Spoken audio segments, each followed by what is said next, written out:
Hello friends, welcome to study master. मैं हूं आपका फ्रेंड जीएस राय। फ्रेंड्स, इससे पहले हमने जो ज्योग्राफी के लेक्चर देखे थे, उसके बाद हम नेक्स्ट लेक्चर सीरीज लेकर आए हैं। ज्योग्राफी के लिए नेक्स्ट लेक्चर लेकर आए हैं उसी सीरीज का। अगर आप लोग फर्स्ट टाइम आए चैनल को सब्सक्राइब कर लीजिए, साथ में बेल आइकन जरूर दबा लीजिए। अगर आपने पुराने लेक्चर अभी तक नहीं देखे हैं तो आप डिस्क्रिप्शन बॉक्स में जाकर आपको लिंक मिल जाएगा। सभी लेक्चर्स एक ही लिंक के अंदर आपको मिल जाएंगे, आप वो देख सकते हैं। चलिए फ्रेंड्स, और आप लोग अच्छे से तैयारी अपनी कर सकते हैं। आप जल्दी से सारा है जनरल स्टडी रिवाइज कर सकते हैं। चलिए आज शुरू करते हैं। नेक्स्ट है इक्लिप्स। अब इक्लिप्स क्या होता है फ्रेंड्स? जब अर्थ, सन और मून तीनों में एक दूसरे की एक लाइन में आ जाते हैं तो उसको एक्लिप्स बोलते हैं। देख लेते हैं सोलर एक्लिप्स क्या होता है, लूनर एक्लिप्स क्या होता है। When the light of sun और the moon is blocked by another body, the sun और the moon is said to be in eclipse. तो जब सन या मून की लाइट ब्लॉक कर दी जाती है किसी तीसरी बॉडी के द्वारा तो उसको एक्लिप्स बोलते हैं। चलिए सबसे पहले सोलर एक्लिप्स क्या होता है देख लीजिए। Solar eclipse, it is caused when the moon revolving around the earth comes in between the earth and the sun. मतलब यहाँ पर अर्थ है, ये अर्थ है और ये सन है, इसके बीच में मून आ जाता है तो उसको बोलते हैं solar eclipse.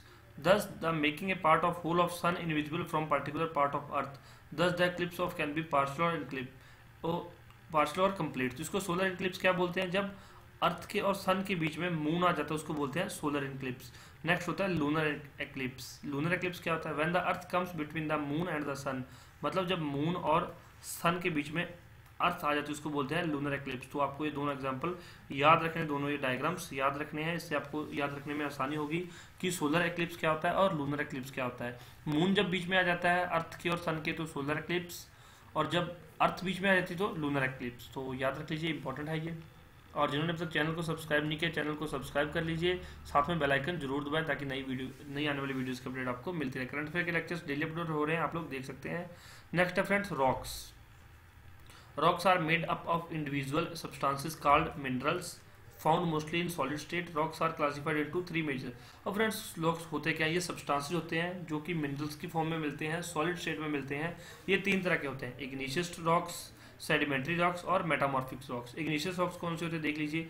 These rocks are formed by solidification of the molten magma. जब मैग्मा निकलता है, लावा निकलता है, उसको जब मोल्टन स्टेट में होता है वो क्या होता है, जब सॉलिडिफाई हो जाते हैं उससे क्या बनते हैं? इग्निशियस रॉक्स बनते हैं। डायरेक्ट मोल्टन से बनते हैं, मोल्टन स्टेट से, मैग्मा से, उसको इग्निशियस रॉक्स बोलते हैं। एग्जांपल मिक्का और ग्रेनाइट। दूसरे होते हैं फ्रेंड्स सेडिमेंट्री रॉक्स जो कि फॉसिल फ्यूल्स से बनते हैं। देख लीजिए, rocks are form due to accumulation of rock particles and organic matter in layers under tremendous pressure. तो एक अच्छा प्रेशर होता है, एक प्रेशर मेंटेन होता है। प्रेशर के अंदर क्या होता है कि कुछ जो है एक्यूमुलेशन पार्टिकल्स, कुछ रॉक के टुकड़े और कुछ ऑर्गेनिक मैटर वो दब जाता है, नीचे दब जाता है, ऊपर से कुछ प्रेशर होता है, उस प्रेशर की वजह से वो सेडिमेंट्री रॉक्स जो प्रोड्यूस होते हैं, बन जाते हैं। एग्जाम्पल्स हैं ग्रेवल, पेट, जिप्सम, और ये तीन तरह के होते हैं, याद रख लीजिए। नेक्स्ट होते हैं metamorphic. These rocks were originally igneous और सेडिमेंट्री। या तो ये इग्निशियस होते हैं या ये सेडिमेंट्री होते हैं, but have been changed by pressure, heat और एक्शन ऑफ वाटर। या तो इनको प्रेशर से या हीट से या वाटर से इनको क्या है, चेंज कर दिया जाता है, जैसे कि इनको बनाया जाता है। मार्बल, क्वार्टाइज, जेनेसिस, ये सभी तरह के होते हैं। तो अब टाइप ऑफ रॉक्स याद कर लीजिए, ओरिजिनल रॉक कौन सा और मेटामॉर्फिक रॉक कौन सा है। इग्निशियस रॉक होता है ग्रेनाइट, उसको मेटामॉर्फिक कैसे, जेनेसिस में कन्वर्ट करते हैं। इग्निशियस रॉक बेसाल्ट, होमलैंड में कन्वर्ट होता है। इग्निशियस लाइमस्टोन, सेडिमेंट्री कोल, सेडिमेंट्री सैंडस्टोन, सेडिमेंट्री शेल या क्ले। आगे मार्बल, ग्रेफाइट, कोल, क्वार्ट्जाइट और ये स्लेट बन जाते हैं। ये आप लोग याद रख सकते हैं। तीन तरह के होते हैं, इग्निशियस, सेडिमेंट्री और मेटामॉर्फिक। आपको इतना ही याद रखना है। एग्जांपल्स आप लोग पढ़ सकते हैं, आप एडिशनल इन्फॉर्मेशन ले सकते हैं। नेक्स्ट होता है फ्रेंड्स लैंड फॉर्म्स। अब ज्योग्राफी पढ़ रहे हैं तो लैंड फॉर्म के बारे में जरूर पढ़ेंगे। ये तीन तरह के होते हैं, three major land forms. Mountains होते हैं, प्लेट्यूज होते हैं और प्लेन्स होते हैं। सबसे पहले हम करेंगे माउंटेन्स। माउंटेन्स कितनी तरह के होते हैं देख लीजिए। An upliftment portion of earth surface is called a hill और ए माउंटेन। मतलब धरती पे कुछ ऊपर को उठा हुआ भाग, उसको क्या, या तो हम हिल बोलेंगे या फिर माउंटेन बोलेंगे। चलिए देखते हैं माउंटेन्स कितने तरह के होते हैं देख लीजिए। चार तरह के होते हैं। सबसे पहले फोल्ड माउंटेन्स। फोल्ड माउंटेन्स कौन से? These are formed by folding of crust को रॉक्स बाय कंप्रेसिव फोर्स। मान लीजिए जो क्रस्ट है ऊपर को होता है वो आपस में प्रेशर लग के क्या फोल्ड हो रहे हैं, तो उसको बोलते हैं फोल्ड माउंटेन्स। एग्जाम्पल देख लीजिए फोल्ड का, हिमालयाज जो एशिया के अंदर है और अल्प्स जो कि यूरोप के अंदर है। अल्प्स यूरोप के अंदर, याद रखिए, सीधा आपसे क्वेश्चन पूछा जा सकता है अल्प माउंटेन्स कौन सी जगह पे है, कौन से कॉन्टिनेंट में? यूरोप में। हिमालयन माउंटेन्स कौन से जो कॉन्टिनेंट में है? एशिया में। याद रख लीजिए, ये फोल्ड माउंटेन्स है। एग्जाम्पल भी याद रखिए। नेक्स्ट है block mountains. When great blocks of the earth crust are raised or lowered during the last stage of mountain building. Block mountains are formed. Example Vosges in France, Black Forest Mountain in Germany। ये नाम याद रख लीजिए। अब क्या होता है, blocks होते हैं।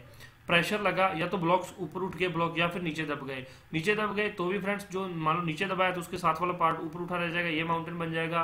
तो इस तरह से फ्रेंड रिफ्ट और वैली क्रिएट होता है ब्लॉक माउंटेन से। ये याद रख लीजिए, रिफ्ट और वैली कौन से माउंटेन से बनता है? रिफ्ट वैली ब्लॉक माउंटेन से बनता है। ये कई बार क्वेश्चन आया हुआ है कि जो नीचे दबा पार्ट होता है ये रिफ्ट, ये वैली होता है, जो ऊपर होता है वो रिफ्ट होता है, याद रख लीजिए ये। और volcanic mountains, these are formed by the matter thrown out from the volcano. अब वोल्केनो कुछ मैटर बाहर फेंकता है, वो क्या होता है, धीरे धीरे सॉलिडिफाई होता है और माउंटेन की शेप ले लेता है, उसको बोलते हैं volcanic mountains. Fold, block, volcanic, इसको माउंटेन मोन लावा इन हवाई और माउंटेन पोपा इन म्यांमार, ये इसके एग्जांपल्स हैं, याद रख लीजिए। नेक्स्ट है फ्रेंड्स रेजिडुअल और dissected mountains. Dissected mountains, these are known as relict mountains और mountains of circumdenudation, they own their present from the erosion by different agencies, जैसे नीलगिरीज, गिरनार और राजमहल। तो ये किसी न किसी चीज़ से इरोजन होकर बने होते हैं, रेजिड्यूल से, मतलब रेजिड्यूल से बने होते हैं, माउंटेन्स होते हैं। तो ये याद रख लीजिए, इनके एग्जांपल याद रख लीजिए। अब एक टेबल है फ्रेंड्स, ये आपको याद करनी है, पहले आप इसको नोट डाउन करिए फिर आप इसको याद करिए। मेजर माउंटेन रेंजेस, सबसे पहले आपसे पूछा जाएगा एंडीज। एंडीज रेंज कहाँ पर है? साउथ अमेरिका के अंदर है, लेंथ याद रखनी नहीं रखनी आपकी मर्जी है। नेक्स्ट है हिमालय, काराकोरम एंड हिंदू कुश, ये कहाँ पर है? साउथ सेंट्रल एशिया के अंदर है। नेक्स्ट है रॉकीज, नॉर्थ अमेरिका के अंदर है। Great dividing range east Australia के अंदर है। एटलस नॉर्थ वेस्ट अफ्रीका के अंदर है। वेस्टर्न घाट्स वेस्टर्न इंडिया के अंदर है। कैक्सस यूरोप के अंदर है। अलास्का यूएसए के अंदर है। अल्प्स यूरोप के अंदर, मैं पहले बता चुका हूँ। तो इनमें से फ्रेंड्स एक या दो क्वेश्चन आपको हर एग्जाम के अंदर मिलेंगे, ये बहुत इंपॉर्टेंट है, ये भूलने नहीं है। आप इनको नोट डाउन जरूर कीजिए, अपने हाथों से लिख के देखोगे तो आपको अच्छे से समझ आ जाएगा। और नेक्स्ट माउंटेन्स, कुछ और माउंटेन्स की पीक्स है। अब मेजर माउंटेन पीक्स के बारे में पढ़ लीजिए। Mount Everest highest peak in the world, Nepal या तिब्बत बॉर्डर पे, नेपाल तिब्बत में है। K2 गॉडविन ऑस्टिन है, India Pakistan occupied Kashmir PoK में है K2। नेक्स्ट है धौलागिरी, नेपाल में है। अन्नपूर्णा नेपाल में है। गुरला मधाता तिब्बत में है। त्रिचमीर पाकिस्तान में है। अकोनकोजा अर्जेंटीना में है। कोटोपैक्सी इक्वाडोर में, ये बहुत इंपॉर्टेंट है कोटोपैक्सी, ये कई बार एग्जाम के अंदर आया हुआ। और ये है किलिमंजारो तंजानिया में है, ये भी कई बार एग्जाम के अंदर आया हुआ। तो फ्रेंड्स आपको इन सभी के बारे में पता होना चाहिए कि कौन सी पीक कौन सी जगह पे है, कौन सी लोकेशन में है, कौन सी कंट्री में है। ये क्वेश्चन जनरली एग्जाम के अंदर आजकल पूछे जा रहे हैं। चलिए नेक्स्ट है प्लेट्यूज। प्लेट्यूज के बारे में पढ़ते हैं। प्लेट्यूज क्या होता है? या तो flat table like upland area with rough top surface and steep side walls. तो प्लेट्यूज क्या है? कुछ एक एरिया है जो रफ सा होता है, मतलब कुछ उठा हुआ ऊपर को, फ्लैट भी हो सकता है, टेबल लाइक शेप भी हो सकती है उसकी, और मतलब रफ टॉप है, सरफेस है, साइड से मतलब साइड से वॉल बनी, वो प्लेट्यू होता है। तो अब जो फेमस प्लेट्यूज है वर्ल्ड के वो देख लीजिए, आपको याद रखने हैं। तिब्बतन प्लेट्यूज, ये कहाँ पर है? हिमालयस और कुनलुन माउंटेन्स के बीच में है, ये इंपॉर्टेंट है। नेक्स्ट है डेक्कन प्लेट्यू, साउथर्न इंडिया में है। Arabian plateau south west Asia में है। Plateau of Brazil central east south of America. Plateau of Mexico Mexico में है। प्लेट्यू ऑफ कोलंबियो यूएसए में है। प्लेट्यू ऑफ मेडागास्कर मेडागास्कर में है। Plateau of Alaska north west North America में है। Plateau of Bolivia Andes mountains में है। Great Basin plateau south of Columbia plateau USA. Colorado plateau south of Great Basin plateau USA. तो friends कईयों को लगता है कि सर ये क्या पढ़ा रहे हो आप, मतलब क्या तरीका पढ़ाने का। तो फ्रेंड्स ये चीज़ें आपको पढ़नी ही पड़ेंगी, ये याद करनी पड़ेंगी। इसमें मैं कुछ समझा नहीं सकता, इसमें ऐसा मेरा समझाने वाला क्या, आप खुद ही बता दो कि इसमें यार तिब्बतन प्लेट्यू हिमालय में और कुनलुन माउंटेन्स के बीच में, तो इसमें मैं अब क्या पढ़ाऊंगा यार, मतलब मैं कहाँ से अपनी ABCD लाकर इसमें डाल दूँ, क्या इसको इस तरह से याद करूँ। ये ऐसा सच आपको याद रखने पड़ेंगे। ये जो पढ़ने वाली चीज़ें, याद रखने वाली चीज़ें, आपको याद रखने वाली चीज़ें हैं वो याद रखनी पड़ेंगी। जो समझाने वाली चीज़ें जहाँ पर कॉन्सेप्ट लग रहे हैं वो मैं आपको अच्छे से बताता हूँ, समझाता हूँ। मैंने माउंटेन्स आपको अच्छे से कराए कि कौन से माउंटेन किस तरह से बनते हैं। अब नेक्स्ट है फ्रेंड्स वेदरिंग। वेदरिंग क्या होता है? Weathering is a process by which rocks are chemically और फिजिकली ब्रोकन इनटू फ्रेगमेंट्स। तो वेदरिंग से क्या होता है, जो हमारे जो ब्लॉक्स हैं, जो हमारे केमिकली और जो रॉक्स है वो टूटते रहते हैं, केमिकली टूटते रहते हैं या फिजिकली टूटते रहते हैं। अब बारिश आ रही है, धूप आ रही है, छांव आ रही है, धूप से छाया से क्या होता है, इरोजन होती रहती है, थोड़ी बहुत रॉक्स टूटते रहते हैं और वो जो टूट टूट कर नदियों उनको साथ पानी में बहाकर नीचे लाई रहती हैं। तो वो वेदरिंग का ही है, वो वेदरिंग है, याद रख लीजिए। अब नेक्स्ट है फ्रेंड्स अर्थक्वेक। अब अर्थ अपने आप में जब डिस्टर्बेंस क्रिएट करती है, जब शेक करती है खुद को, तो अर्थक्वेक होता है। देख लीजिए क्या इसकी मतलब डेफिनेशन है। Any sudden disturbance below the earth surface may produce vibration और shaking in earth crust and some of these vibrations when reach the surface are known as earthquake. मतलब जो वहाँ पर क्रस्ट में कुछ डिस्टर्बेंस होती है, शेकिंग होती है, वाइब्रेशन होती है, जब वो सरफेस पे पहुंच जाती है उसको बोलते हैं earthquake. The intensity of earthquakes are recorded by seismograph, बहुत बार बता चुका हूँ मैं, सिस्मोग्राफ पे इसको मतलब नोट की जाती है। Intensity of shaking is measured on the modified Mercalli scale, ये स्केल का नाम याद रख लीजिए। Focus is the point beneath of earth where earthquake originates. Friends ये एक अर्थ है हमारी, इसके अंदर यहाँ पे कुछ ओरिजिनेट हुआ है, वे फोकस बोलते हैं, और इसको बोलते हैं एपिसेंटर, जहाँ से अर्थक्वेक बाहर निकला उसको बोलते हैं epicentre. Is the focus just about the focus on earth surface, तो ये हमारा यहाँ पर एपिसेंटर और यहाँ पर हमारा फोकस, फोकस और ई ये दो याद रख लीजिए, फोकस और एपिसेंटर। नेक्स्ट है फ्रेंड्स वोल्केनिज्म।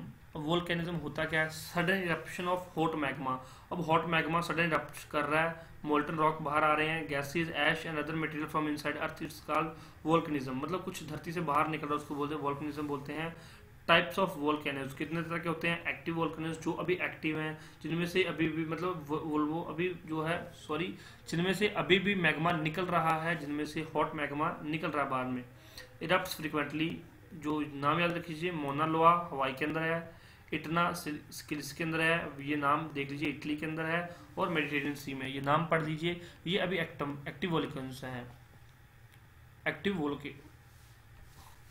और नेक्स्ट देख लीजिए डोरमेंट, जो कि not erupted for quite sometimes, मतलब बहुत टाइम से वो अभी इरप्ट नहीं हुए हैं, वो डोरमेंट पड़े हैं, जो कि फ्यूजियन जापान में है, और कराकोटा इंडोनेशिया में, और बैरन आइलैंड इंडिया के अंदर है। Extinct not erupted for several centuries, मतलब जो भी खत्म हो चुके हैं, जो अभी कई सालों से वो क्या है नहीं, उनमें से मैग्मा बाहर आया। नेक्स्ट है रिंग ऑफ फायर, किसको बोलते हैं ring of fire? 100 of active volcanoes found on the land near the edges of Pacific Ocean. Pacific Ocean के जो अराउंड है उनके एजेस पे 100 ऑफ वोल्केनोज हैं जो मतलब कि एक्टिव हैं, तो उसको रिंग ऑफ फायर बोलते हैं, कि मतलब फायर की एक रिंग बनी हुई है, रिंग ऐसे उसके चारों तरफ आग है, इसलिए उसको रिंग ऑफ फायर बोलते हैं। नेक्स्ट है tsunami, large oceans wave that is caused by sudden motion on the ocean floor, motion could be earthquake, volcanic eruption, under water landslides. तो मतलब सुनामी क्या होता है कि पानी की लहरें, बड़ी बड़ी लहरें ओशन के ऊपर इधर उधर जाती हैं, उसको सुनामी बोलते हैं। जिसके साथ क्या ओशन का फ्लोर, जो फ्लोर में बहुत ज़्यादा मोशन आ जाता है, वो किस कारण से हो सकता है? उसका कारण अर्थक्वेक हो सकता है, वोल्केनिक इरप्शन हो सकता है, अंडर वाटर लैंडस्लाइड, मतलब पानी के अंदर कोई लैंडस्लाइड होगी हो, उसकी वजह से बहुत ज़्यादा बड़ी बड़ी लहरें आ सकती है, सुनामी आ सकती है। नेक्स्ट है फ्रेंड्स एटमॉस्फेयर। अब एटमॉस्फेयर होता क्या है उसके बारे में पढ़ेंगे, एटमॉस्फेयर को समझेंगे, उसकी कौन कौन सी लेयर्स हैं वो हम पढ़ेंगे। The vast expense of air which involves the earth all around is called atmosphere. जितना भी एरिया है अर्थ का, उस पर जो एयर है एक्सपेंड की, उसको एटमॉस्फेयर बोलते हैं। It extend to the 1000 of kilometres, तो 1000 ऑफ किलोमीटर्स तक है, वो हम बताएंगे आपको। It protects the earth surface from sun harmful ultraviolet rays, तो ये यूवी रेज से प्रोटेक्ट करती है। It also regulates temperature, temperature को रेगुलेट करते हैं ये। Preventing the earth from becoming too hot और टू कोल्ड, धरती ना तो ज़्यादा ठंडी हो रही है ना ज़्यादा गर्म हो रही है, ये इन्वायरमेंट की वजह से। अगर एटमॉस्फेयर है तो हम जिंदा है, अगर एटमॉस्फेयर खत्म हो जाए तो हम लोग मर जाएंगे।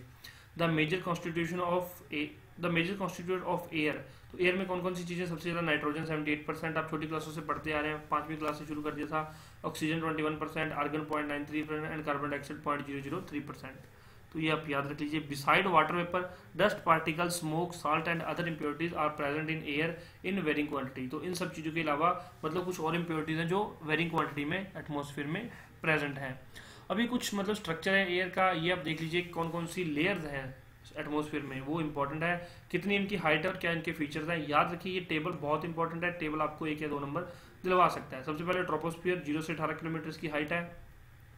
75% ऑफ gases in the atmosphere present यहीं पर होती हैं। As height increases temperature decreases, जितना हाइट बढ़ती जाती है उसी तरह से टेम्परेचर घटता जाता है। 6.5 डिग्री कम होता है 1 किलोमीटर हाइट पे। 1 किलोमीटर हाइट आप ऊपर जा रहे हैं तो 6.5 डिग्री कम हो रहा है। नेक्स्ट होता है फ्रेंड्स स्ट्रेटोस्फीयर, 18 से 50 kilometre. This layer contains ozone layer, जिसमें ओजोन लेयर होती है। क्वेश्चन डायरेक्ट आ सकता है कि ओजोन लेयर कौन सी लेयर में होती है। स्ट्रेटोस्फीयर में the temperature remains Fairlie constant, -60 degree तक यहाँ का टेम्परेचर होता है, और हाइट कितनी है 18 से 50 किलोमीटर। मेसोस्फीयर 50 से 80 किलोमीटर तक होती है। कोल्डेस्ट रीजन होता है एटमॉस्फेयर का, temperature drops about -100 degree Celsius तक, मतलब 100 डिग्री सेल्सियस तक, -100 तक चला जाता है टेम्परेचर। उसके बाद फ्रेंड्स आइनोस्फीयर 80 से 400 किलोमीटर। Radio waves are bounce off the ions and reflect wave back to the earth, वहाँ पर रेडियो वेव्स काम करती हैं। This generally help radio communication, तो जो आइनोस्फीयर के अंदर जो हमारी कम्युनिकेशन डिवाइस वहाँ पर भेजे जाते हैं। नेक्स्ट है exosphere, about 400 kilometer. Upper part of exosphere is called magnetosphere. The temperature keeps on rising constantly at high rate. तो जैसे जैसे हम ऊपर जाते हैं तो टेम्परेचर राइज करना शुरू हो जाता है। तो ये हमारी कुछ मतलब कि 5 लेयर्स थी, ये जो याद रख लीजिए, इनकी हाइट, इनके फीचर्स, और कोई भी डाउट या क्वेरी तो नीचे कमेंट करके पूछ सकते हैं। वीडियो पसंद आए तो लाइक और शेयर जरूर कर दीजिए, क्योंकि आपके लाइक और शेयरिंग से ही हमारे जो लेक्चर नेक्स्ट लेकर आते हैं कि आप लोग पसंद करते हो उसको, आप लोग उसे कुछ सीखते हो, आप दूसरों को सिखाते हो, तो हमें अच्छा लगता है हम आपके लिए जो नेक्स्ट लेक्चर सीरीज लेकर आते हैं। चलिए friends, thank you so much, take care, bye bye, God bless you all.